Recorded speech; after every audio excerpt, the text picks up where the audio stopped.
Bem-vindo, bem-vinda a mais um encontro do Cinefórum. Hoje nós temos o prazer de receber a minha ex-professora querida, Lúcia Santaella, professora da PUC, que eu tive o prazer de fazer uma disciplina no doutorado com ela, que vai nos presentear com a palestra, como sempre, brilhante. Caso você tenha vindo de outro planeta e não conheça, a Lúcia Santaella é pesquisadora A1 do CNPq, professora titular na pós-graduação em Comunicação e Semiótica e coordenadora da pós-graduação em Tecnologia da Inteligência e Design Digital. Doutora em Teoria Literária pela PUC São Paulo e livre docente em Ciências da Comunicação pela USP. Fez repetidos estágios de pós-doutorado no exterior e foi professora e pesquisadora convidada em várias universidades europeias e latino-americanas. Já levou à defesa 248 mestres e doutores, publicou 51 livros e organizou 26, além da publicação de quase 500 artigos no Brasil e no exterior. Recebeu os prêmios Jabuti 2002, 2009, 2011, 2014. O prêmio Sérgio Mota 2005 e o prêmio Luiz Beltrão 2010. É atualmente catedrática na cátedra Oscar Sala do Instituto de Estudos Avançados da Universidade de São Paulo 2021 a 2022. Professor, é um prazer enorme tê-la aqui conosco. Fique muito à vontade. Dou o nosso abraço carinhoso na senhora. Prazer revê-la aqui, tá bom?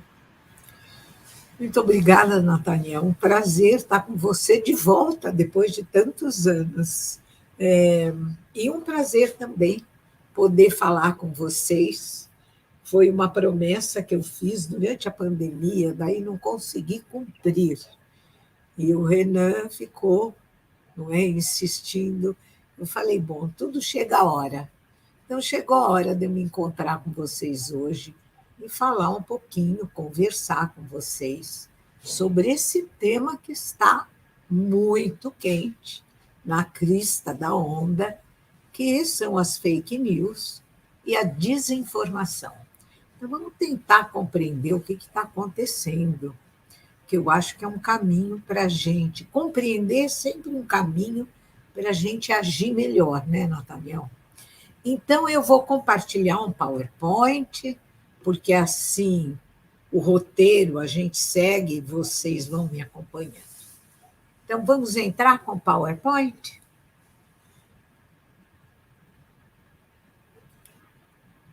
Pronto.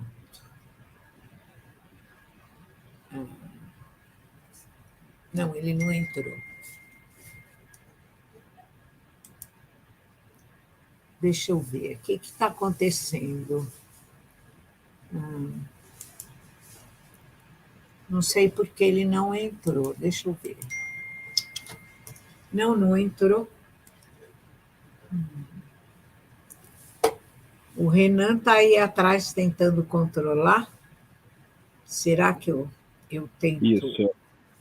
Qualquer coisa, a senhora entra aqui embaixo no compartilhar e coloca, ao invés de compartilhar a tela, o PowerPoint, o slide. Vou ver se ele está aqui. Ele já não está mais aqui. Um minuto. Gente, desculpa. Vamos. Não é que ele não está, ele saiu do meu. Ele deveria estar no meu. Um minuto, isso resolve logo. Abriu aqui. Isso, a senhora abre a tela do PowerPoint e aí Isso. vamos compartilhar. Isso. Agora ele abriu. Ó.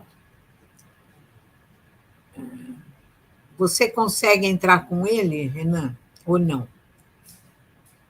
Então, eu vou compartilhar outra vez. Um minuto.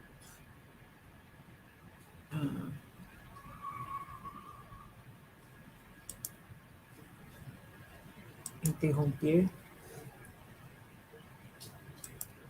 Espera um pouco. Vou tentar compartilhar outra vez. Um minuto.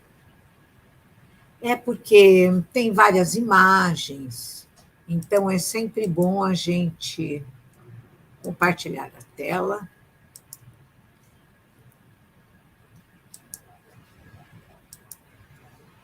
Pronto, agora acho que ele entrou. Não entrou? Agora sim, professora. Perfeito. Então, vamos aumentar, vamos pôr na tela grande.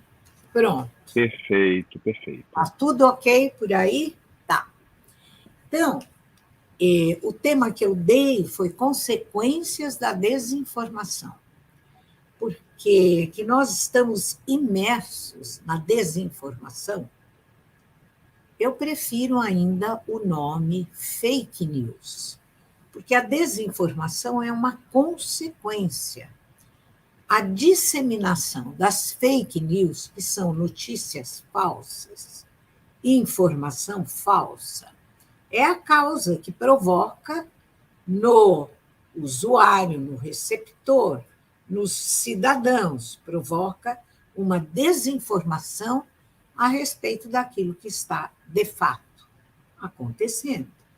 Então, eu gosto de indicar meus grupos de pesquisa, porque assim eu já abro, não é, para as pessoas que querem conhecer melhor meus grupos de pesquisa e o que eu ando fazendo, não é, fora as publicações e os livros. Eu gosto muito de formar grupos de pesquisa, porque o conhecimento, quando ele é coletivizado, existe uma tendência para ele se enriquecer e crescer. Então, ali está meu e-mail pessoal, muito simples, da PUC São Paulo. Depois eu tenho esse grupo Sociotramas, que tem já 12 anos, e esse aí é o endereço de um blog do Sociotramas, onde vocês vão encontrar, nesses últimos 12 anos, posts dos participantes do grupo, esses posts que foram acompanhando par e passo as transformações, que, aliás, a gente sabe que são muito rápidas, das redes sociais. Então, esse meu primeiro grupo é especificamente voltado para redes sociais. O outro, Transobjeto, ele é mais filosófico.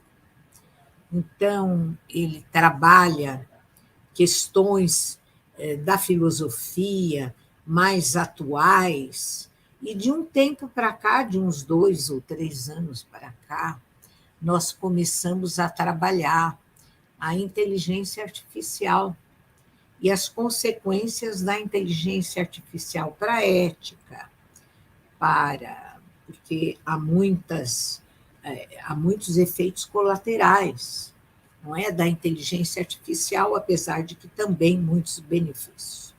Este último, o Transobjeto, deve ter já de 8 a 10 anos. É 10, porque começou em 2012.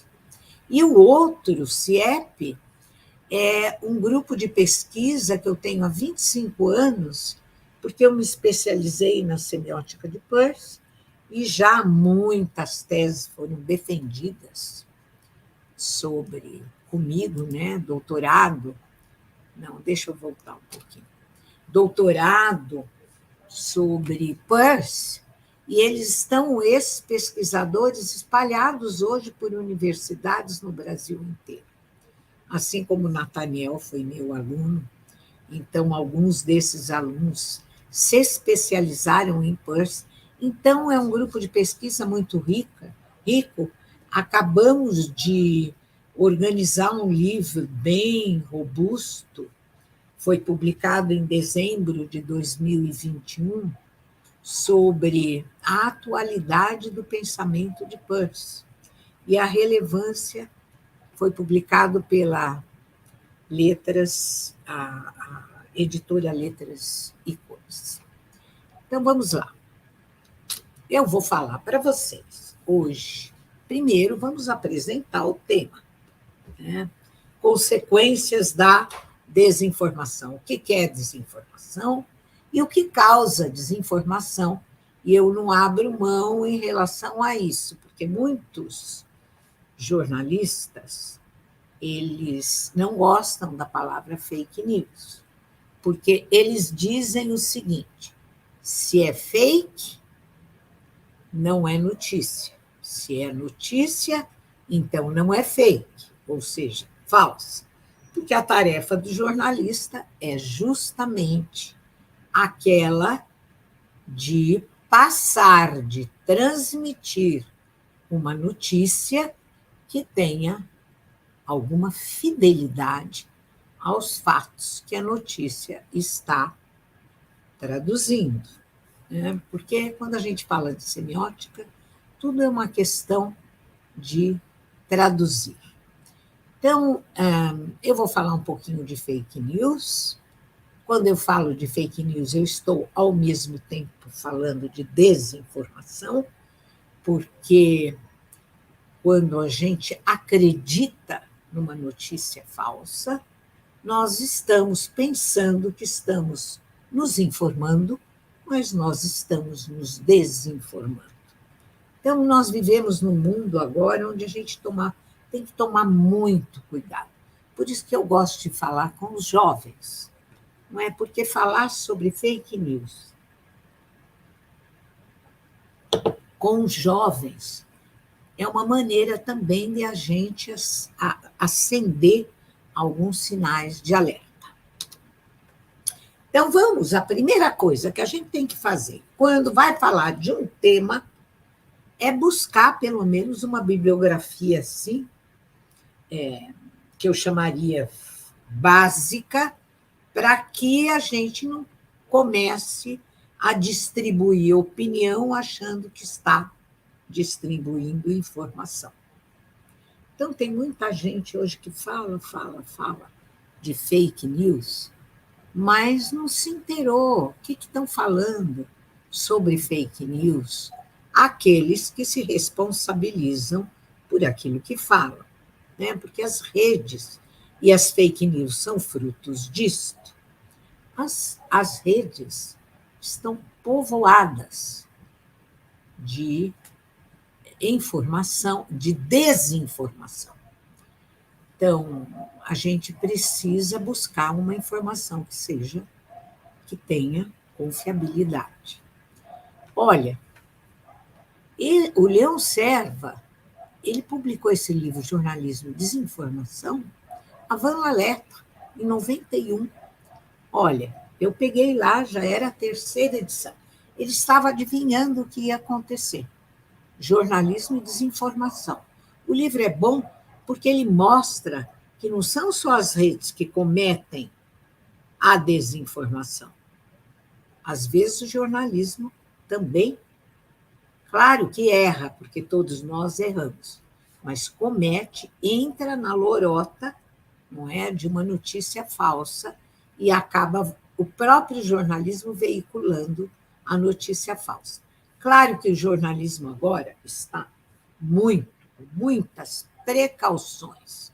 Inclusive, são as agências jornalísticas que são responsáveis hoje pela checagem dos fatos. Esse livro foi um dos primeiros no Brasil a ser publicado sobre fake news e sobre bolhas. Da Poliana Ferrari, eu que escrevi o prefácio.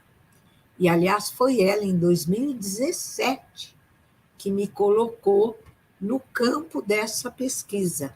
Eu venho desde 2017 pesquisando sobre bolhas. Bom, redes digitais já faz muito tempo, né? Eu comecei já, imagina, nos anos 90. Mas, especificamente sobre fake news, como é que a gente pode se livrar disto, caminhos de defesa, isso tudo a partir de 2017. Aí, em 2018, eu fiquei tão assim impregnada pelo tema das fake news que eu escrevi este livro, A Pós-Verdade é Verdadeira ou Falsa? E logo depois, o Eugênio Butti, que eu tenho uma grande admiração, é um pesquisador, um professor e praticante jornalista, e ele muito preocupado com a questão, não é, para falar de consequências da desinformação, a maneira como a desinformação afeta a saúde da cidadania e da democracia. Porque, para praticar a democracia, nós precisamos ser cidadãos saudáveis, não é? Não impregnados de mentiras. Esse livro dele é muito importante. Existe, eu que coordeno essa coleção e tenho muito orgulho de ter Eugênio Butti nessa coleção. Então, olha, 3 anos. Nos últimos 3 anos, agora já são 5. Primeira vez que eu fiz o levantamento dessa bibliografia foi 3 anos atrás. Então, em 21, né? Hoje nós já estamos em 22.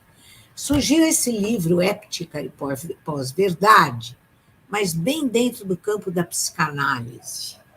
E ainda, em 2017, a questão da pós-verdade e a questão das fake news não tinha se disseminado tanto.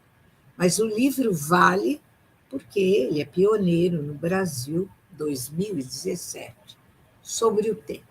Este também no campo da educação. Em 2018, no mesmo ano que eu publiquei, esse livro do Ralph Kayes, que é uma tradução sobre o que vem a ser pós-verdade. E nos últimos 2 anos, agora já estamos entrando nos 3, né, que estamos no começo de 2022, o número de bibliografia que existe hoje sobre fake news é imenso. Mas, para citar os pioneiros traduzidos ou escritos no Brasil, tem esse, Fake News, o conceito, a desinformação e o direito. Evidentemente, o direito está muito interessado nesse tema, porque afeta os direitos humanos.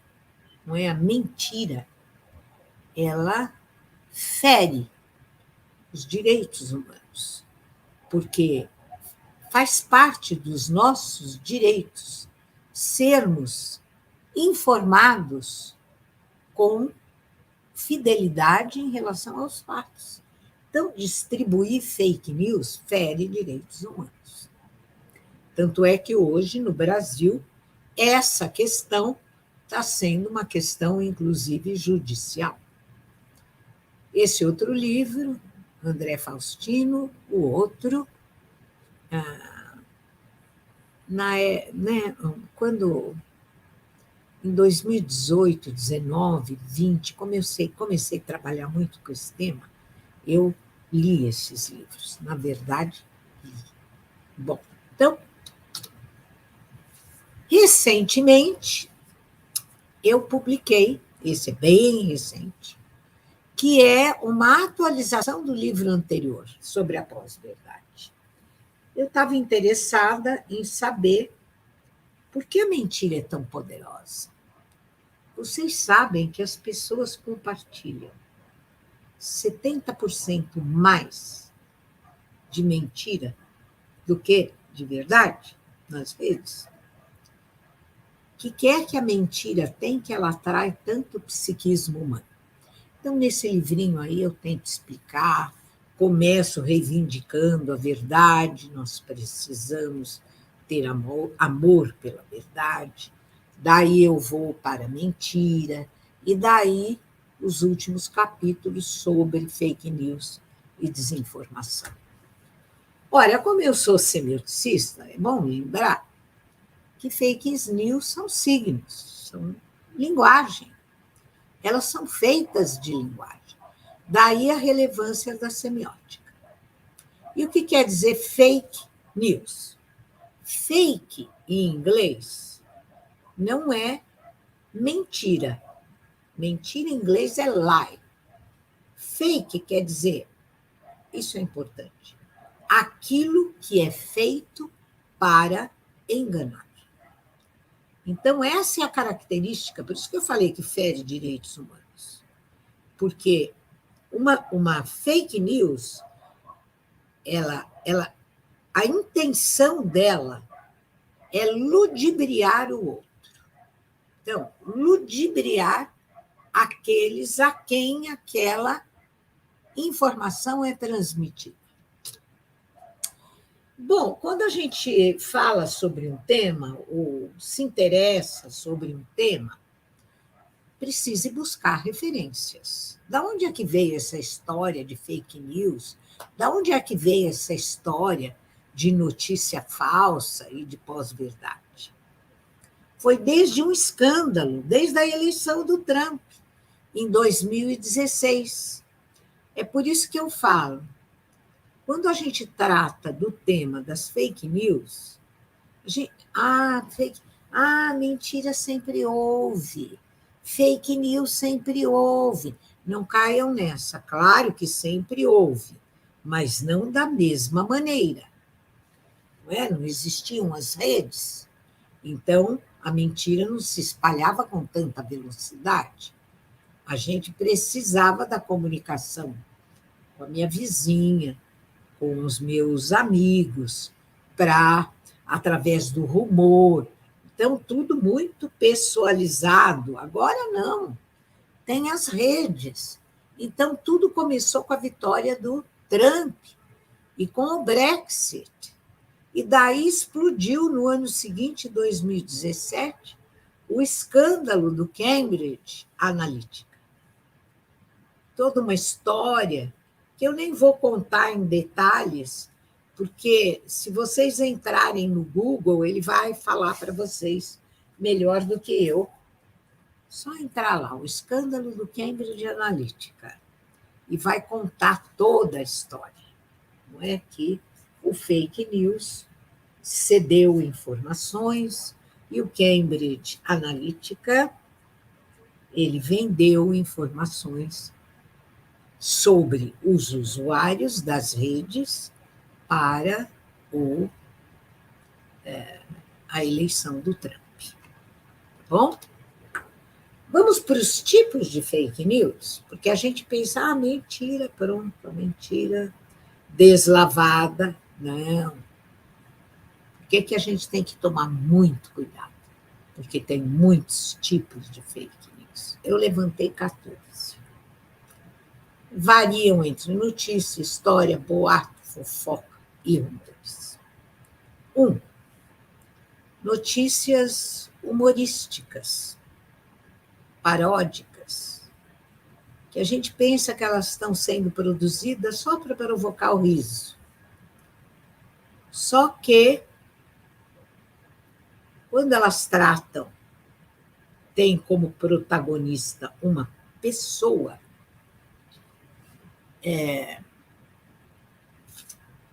certo? Rir de uma pessoa. A gente ensina para as crianças, não é? Criança de 4 anos. Não, você não devia rir do seu coleguinha. Porque parece que o riso é um entretenimento fácil, mas você fica cúmplice. Então, não é legal rir dos outros. Começa aí no nível bem que parece não provocar nenhuma malignidade, não é? O riso fácil, mas ele já, de alguma maneira, quando você ri do outro, você fere, não é? Fere a autoestima do outro. 2, caça-cliques, iscas de cliques. Histórias que às vezes nem são mentirosas ou falsas, mas elas são sensacionalistas e elas são fabricadas especificamente para capturar a atenção do usuário na direção de sites. No fundo, esses tipos de fake news que eu levanto, elas são roteiros de ética, não é? Porque todas elas por mais simples que pareçam e pouco nefastas, elas ferem um pouco a ética, não é? Não vou falar nem do bom comportamento, a ética mesmo, né? O respeito pelo outro, o respeito pela vida, o respeito pela democracia. Então, tudo isso faz parte de um comportamento ético. Nem vou entrar em comportamento moral, que é mais básico. A difamação, eu difamo uma pessoa, mas aí eu cubro, não é, com um creme chantilly do humor. Então, parece que eu não estou difamando, porque a difamação é crime. Notícias híbridas. As matérias, às vezes, estão corretas, mas são atrapalhadas pela falsidade sensacionalista das chamadas. Qual a diferença com a 2? A 2, por exemplo... Espera só um pouquinho, gente, que eu estou aqui com uma coisa urgente. Esse é o mundo das redes, não dá paz, né? Então, pronto. Já vou jogar para lá para não me atrapalhar mais. Então, parece com a 2, mas aí ela já fica meio híbrida, enquanto que lá é só o sensacionalismo é utilizado só para caçar o teu clique. O jornalismo online, apressado, mal fundamentado, histórias não confiáveis que não passaram pela necessária verificação dos fatos. Rumores que ferem o princípio da civilidade, mensagens que são construídas com algum engenho, não é? Parece, ai, que sofisticação, mas elas estão confirmando parcialidades e preconceitos. Propagandas intencionalmente enganadoras com a finalidade de promover pontos de vista tendenciosos. Conteúdo enganoso utilizado contra uma pessoa ou um assunto. Falso contexto. Você pega um conteúdo que é genuíno e coloca dentro de um contexto que é falso. Ou então um conteúdo impostor. Quando eu vou chegar daqui a pouco e falar para vocês de deepfake. Esse é o caso da deepfake. Um conteúdo impostor é colocado na boca de fontes pessoais ou coletivas, informações que aquela pessoa, na realidade, não enunciou. Conteúdo manipulado em que uma informação verdadeira é distorcida para enganar o público. E 13, no outro livro eu cheguei a 14. Conteúdo fabricado inteiramente falso, construído com o intuito de desinformar e causar dano. Estão vendo? O contexto é muito amplo. E toda vez que a gente estiver praticando algum deste item, nós estamos, em alguma medida, praticando desinformação, praticando fake news. Eu vou dar um exemplo. A gente ri, né? Não deve.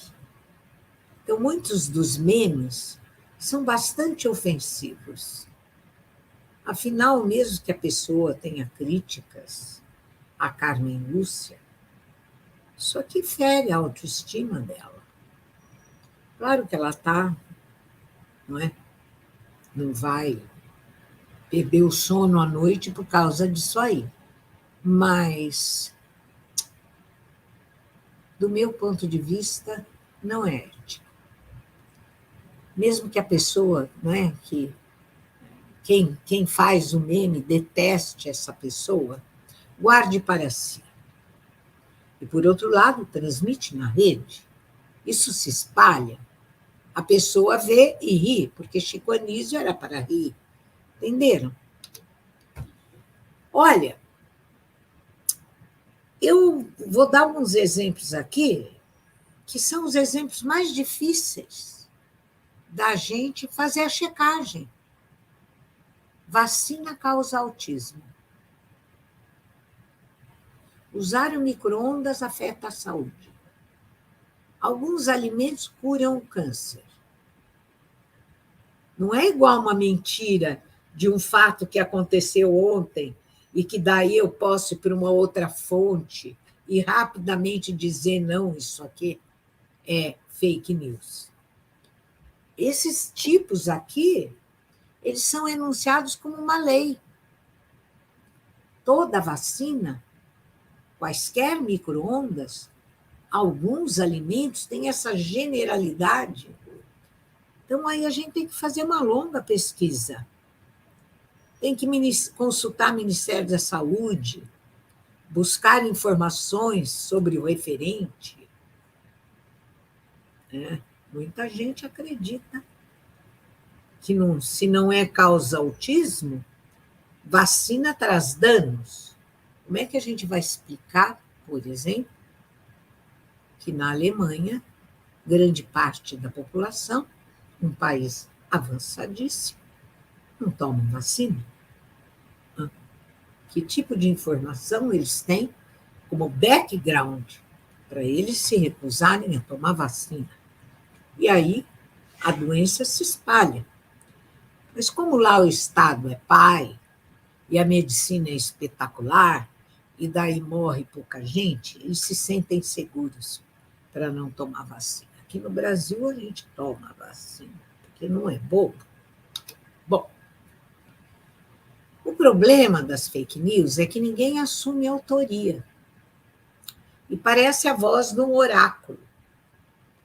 A linguagem se autoenuncia. Embora qualquer enunciado tenha um tempo e um espaço, quando os enunciados são genéricos, dificultam o rastreamento até o lugar e o tempo específico que esses enunciados ocupam naquele contexto. Então, às vezes, encontrar o referente dessa linguagem, desse enunciado, requer busca, pesquisa, colher informações, recolher outros signos relacionados no mesmo universo do discurso. Percebe que tudo que está aqui enunciado esse meu slide, vai contra a velocidade com que a gente usa as redes. É por isso que as fake news se espalham tão rapidamente. Porque a gente não tem esta paciência. Será que é verdade? Da onde vem essa informação? Eu posso confiar nesta informação? Tudo isso leva tempo. Bom, mas o pior de tudo, essa é a consequência mais nefasta da desinformação. Mesmo quando a mentira foi desmascarada, algumas pessoas continuam acreditando que ela seja verdadeira. Então, porque toda mentira, dentro da teoria semiótica, ela é indexical. Porque a mentira se refere a um determinado fato, um determinado acontecimento. Então, quando a pessoa continua acreditando, mesmo a mentira tendo sido desmascarada, ela muda a natureza do signo. Por quê?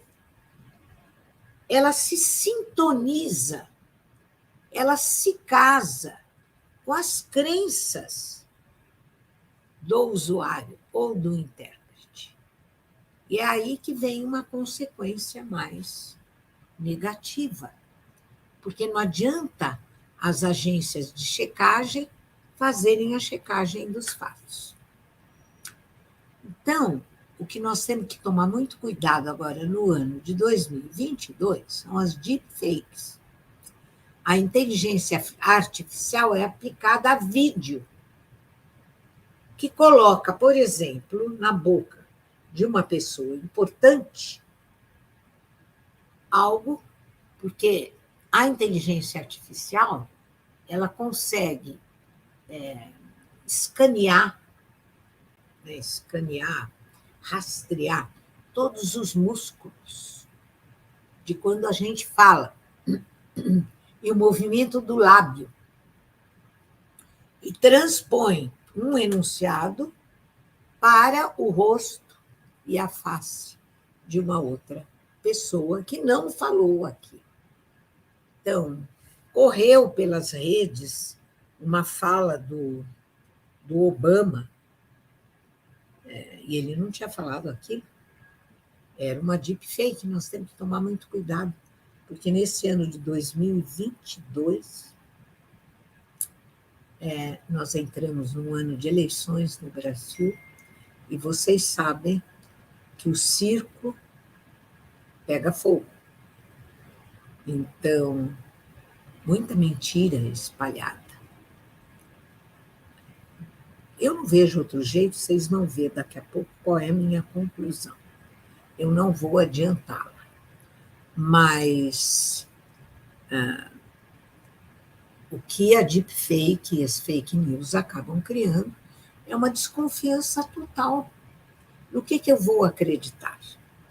Tem gente que tem crença fixa, não é? E mesmo quando dizem, não, é mentira, está provado que é mentira, ele não sai das suas crenças. Aliás, acho que foi semana passada, ou retrasada, que eu dei uma palestra sobre crença, de onde vem o poder da crença. Já falei sobre isso, não é? Das eleições, e tomar muito cuidado com deepfakes. Né? Vamos lá. Lá. Já falei, os computadores são treinados para manipular áudio e imagens. E é perfeito. A gente olha e não consegue duvidar. Então, elas tornarão ainda mais complexa e perigosa a guerra da desinformação. Porque qualquer distinção entre verdadeiro e falso, real e fictício, entra em colapso. Então, a gente pode prever, não é, para ligar o tema, os potenciais impactos ao tema do que eu estou falando para vocês, né? Consequências da deepfake num contexto de recrudescimento da intolerância e da ascensão de governos nacionalistas. Nessas 2 primeiras décadas. Já estamos entrando na terceira do século XXI. Manipulação de imagens. Que risco maior que isso acaba provocando? É para a democracia. Não há democracia no meio da mentira. Bom, mas quem são os intérpretes das fake news? Não são aqueles ali longe de mim. Nós também. Nós somos. Por quê? Você abre o teu celular, vai estar cheio de informação. E qualquer um de nós corre o risco de compartilhar uma informação que não é fiel àquilo que ela busca transmitir. Então, como é que funciona a nossa cabeça? Aí é bom ser formado em semiótica, porque a semiótica explica o que acontece quando o intérprete recebe uma informação. O que acontece aqui? Nós somos também signos, seres pensantes que agem e sentem, e que traduzem os signos, e pomos signos no mundo. Então, nós temos que compreender o papel semiótico dos intérpretes, que somos nós. Que lugar nós ocupamos no tempo e no espaço que existimos? Que meios nós utilizamos para externalizar nossas interpretações? Então, vamos aí nos colocar na Berlinda. Nós somos habitados por demônios. Não é? Nós temos maldades, nós temos crenças que simplesmente negam o outro. Então, são esses pequenos demoninhos que nós temos que fazer um esforço contínuo para aplacar. O ambiente para a produção de... Não adianta pôr a culpa das fake news no outro. Porque nós também... Não vou chamar todos nós de culpados, mas isso seria ir longe demais. Mas nós aderimos a certas crenças e não saímos delas. E crenças hoje têm que ser verificadas. Nós temos que desenvolver uma capacidade de duvidar delas, colocá-las em xeque, principalmente no ano de eleições. Então, por quê? Por que se tornou tão perniciosa agora? Porque, inclusive... agora é telefone, desculpem. Por quê? Todo mundo diz. Ontem mesmo estava dando uma aula e o aluno fala: professora, sempre foi assim. Não. Antes, nós não tínhamos esta liberdade de entrar numa rede social, ter meu lugar nessa rede e poder falar a hora que eu quero. É tudo o que eu quero. E muita gente fala o que vem na cabeça. Então, agora mudou. Com o mundo digital, com a cultura digital, a lógica é diferente. É uma lógica da velocidade. E é uma lógica em que qualquer um tem o seu lugar para enunciar aquilo que quer e para compartilhar aquilo que gosta. Então, olha como é importante o que eu vou falar agora. Compartilhar é uma regra. E as mídias sociais favorecem a fofoca.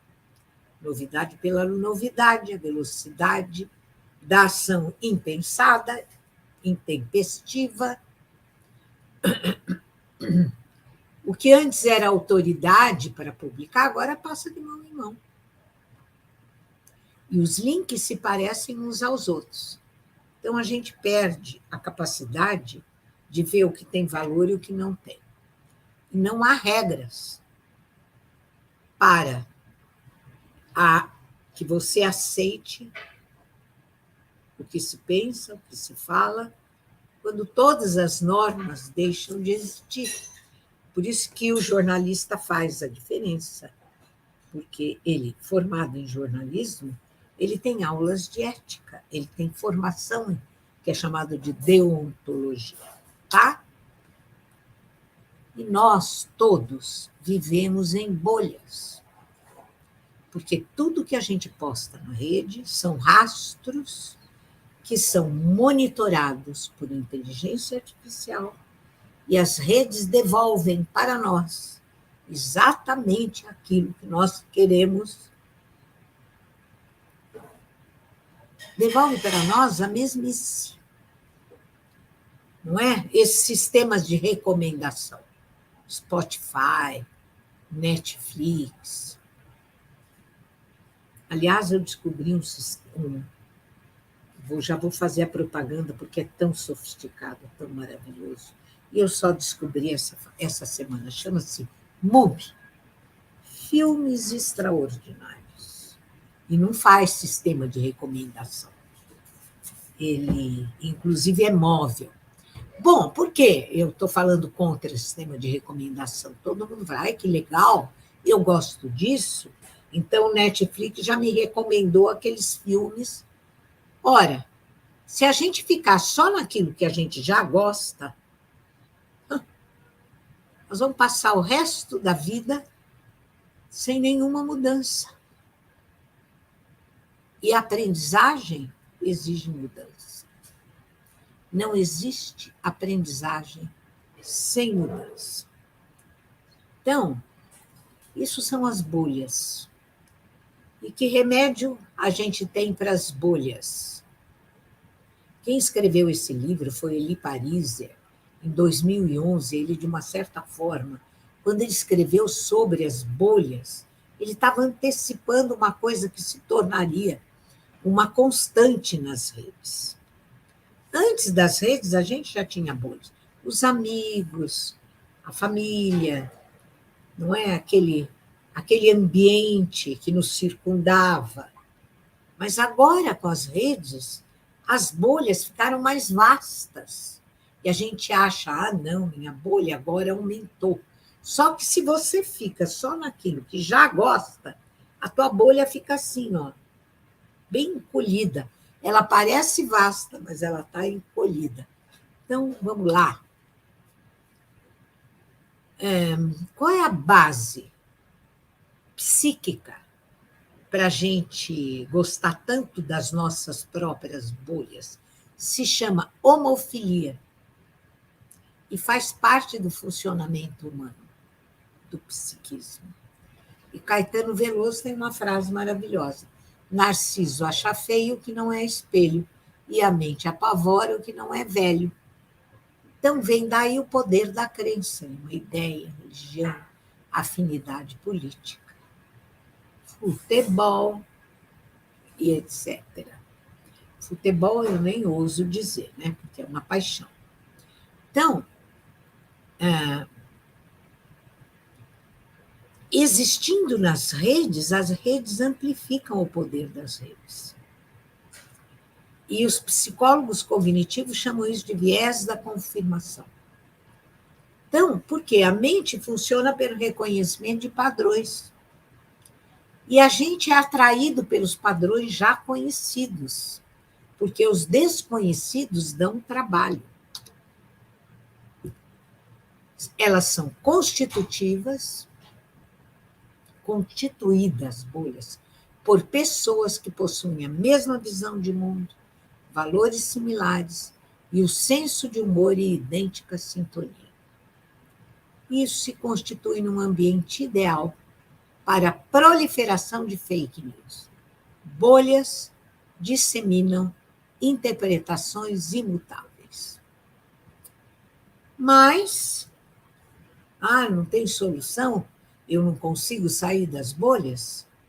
Sair da bolha é impossível. O que a gente pode fazer é ampliar, buscar aquilo que a gente ainda não sabe. Então, por quê? As bolhas mais pobres e mais peremptórias, de crenças muito fixas, são as que mais afetam as manifestações políticas, por fanatismos esportivos, religiosos. Olha, o pior de todos é o fanatismo político. Como sair? Impossível.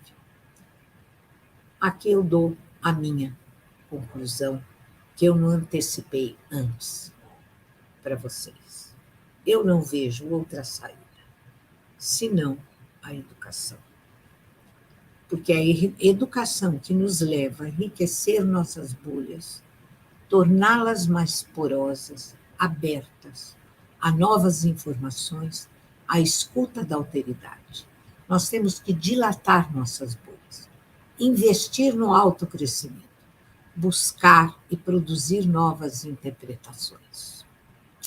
Quanto mais dilatadas forem nossas bolhas, habitadas por signos e linguagens multidimensionais, mais o mundo crescerá diante dos olhos do nosso espírito.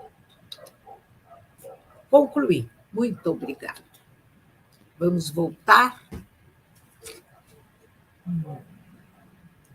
aqui.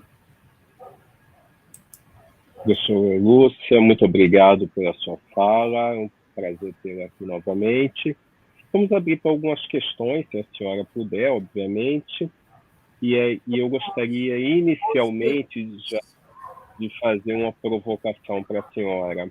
O Pierre Levy, que é uma referência para muita gente sobre as redes sociais, ele apresentava a possibilidade que elas mesmas, as próprias redes, iriam se regular. E me parece que isso não aconteceu. Como é que a senhora vê essa questão? Olha, deixa eu te falar uma coisa. Eu fui muitíssimo. Eu aprendi com Pierre Levy nos anos 90. Olha, eu tenho a coleção dele inteira. E agora, no meu último livro, eu voltei um pouco para ele, porque ele tem coisas ainda muito preciosas naqueles livros. Mas o Pierre Levy escreveu os livros dele numa época que eu chamo eufórica. Todos nós acreditamos naquela época que as redes iam nos emancipar. E daí, quando eu escrevi esse prefácio para o livro da Poliana, Como Sair das Bolhas, eu usei uma frase que eu tenho repetido muito: o clímax e o anticlímax.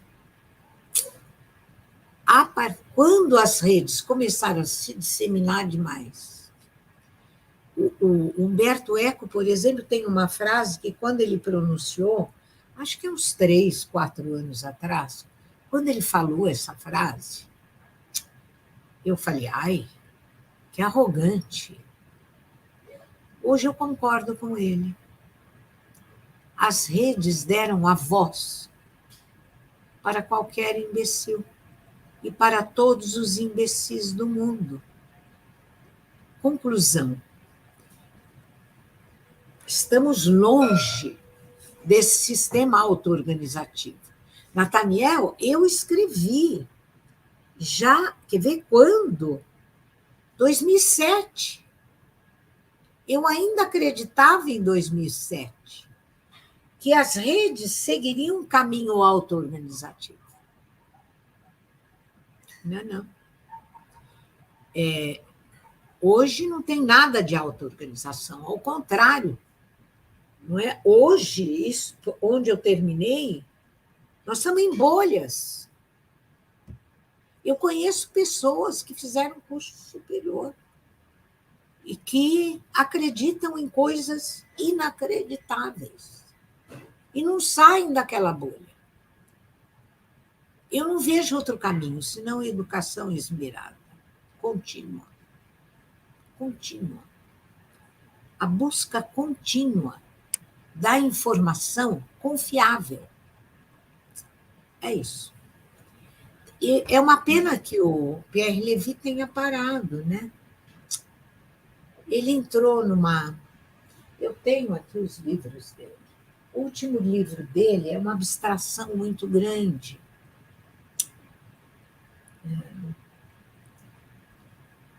E ele acabou abandonando um pouco aquele pioneirismo que ele teve. Nem sei com o que ele anda trabalhando agora. Mas a última vez que eu tive com ele, há alguns anos, 4 ou 5, ele já apresentou assim um sistema muito abstrato. Eu prefiro o Peirce. Perfeito, professora. Tem uma pergunta aqui do Marco Aurélio pedindo para a senhora repetir o primeiro livro da sua fala, que gostaria de anotar para aquisição. O do Leão Serva? Jornalismo. Acho que sim. Jornalismo e Desinformação. 1991, terceira edição. Então, mas ele ainda é um livro, claro, ele se tornou muito atual. Respondi, era esse que ele queria? Eu acho que sim, professora. Foi isso mesmo, está confirmado. Foi o primeiro de todos. Uma outra pergunta para a senhora, que também faço, a senhora vem pesquisando há bastante tempo a desinformação, fake news e etc. E tem aparecido uma série de livros publicados que parecem que não têm a mesma bagagem teórica, parece que são construídos no susto. Como é que a senhora encara esse tipo de produção derivada da sua? Eu sou muito crítica, Nathaniel. Eu acho que as pessoas hoje publicam livros, escrevem no joelho, não fazem a pesquisa necessária. Porque a pesquisa.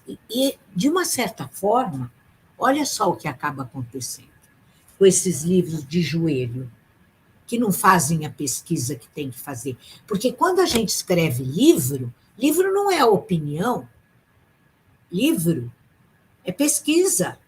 Você precisa se inteirar. O que já falaram sobre isso? Com quais autores eu concordo, com quais eu não concordo. Então, vira uma mixórdia, sabe? Que, com o nome de livro, acaba praticando alguma coisa que se aproxima de fake news. Porque opinião não balizada é fake, é falsa. Então, eu fico muito chateada, porque editoras comerciais cobram, não tem um sistema de avaliação rigoroso. Deixa eu só te contar uma coisa. Quando eu publico no exterior, meus textos chegam a passar por 5 avaliações. E eu tenho um currículo, né? 5. No mínimo 3. Então, eu fico um pouco, vou te dizer a pura verdade, um pouco desanimada e desacorçoada. Porque, inclusive, você foi meu aluno, e eu sempre repeti, conhecimento da minha cabeça eu não posso passar para a sua. Então, o que eu busco, eu falo sempre para os alunos, se eu conseguir transmitir para vocês a ética do intelecto, eu já estou contente. Ética do intelecto. O que quer dizer isso? Está em Foucault também, hein? Foucault é maravilhoso para isso. A gente tem que ter a responsabilidade por aquilo que diz. Assumir essa responsabilidade. A ética da verdade. Claro que a verdade não cai do céu, ela é sempre uma busca. Mas essa pergunta que me fizeram é: e como é que vocês vão perceber que um livro é bem informado e outro livro é mal informado? Esse é o problema. Esse é o problema.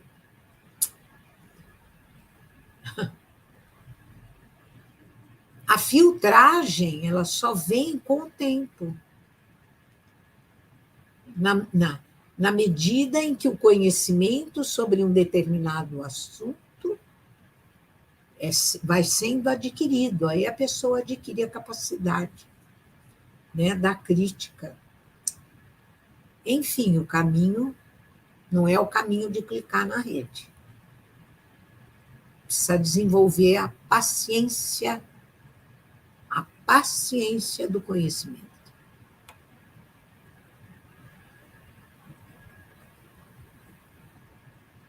Professora, muito obrigado pela sua participação. Não sei se a senhora quer partir para as considerações finais. Fique à vontade. Não temos nenhuma pergunta mais aqui, então a senhora fica muito à vontade. Bom, acho que meu recado eu transmiti, especialmente agora nessa minha última fala. Ou seja, eu deixo 3 palavras-chave: educação continuada. continuar, né, buscando a informação. 2, responsabilidade pelo que diz. Eu me responsabilizo por isso que eu postei aqui na rede. E 3, ética, comportamento ético. Não é o mesmo respeito que gostaria que os outros tivessem por você, que tenha pelo outro e pelo coletivo. Não é? A gente tem que hoje desenvolver uma coisa muito nova. É o amor pela espécie humana, que está em risco, né, com o antropoceno. É isso, Nathaniel. Muito obrigada pelo Professora, convite. agradeço demais tê-la conosco aqui pela primeira vez na UEMS, ainda que de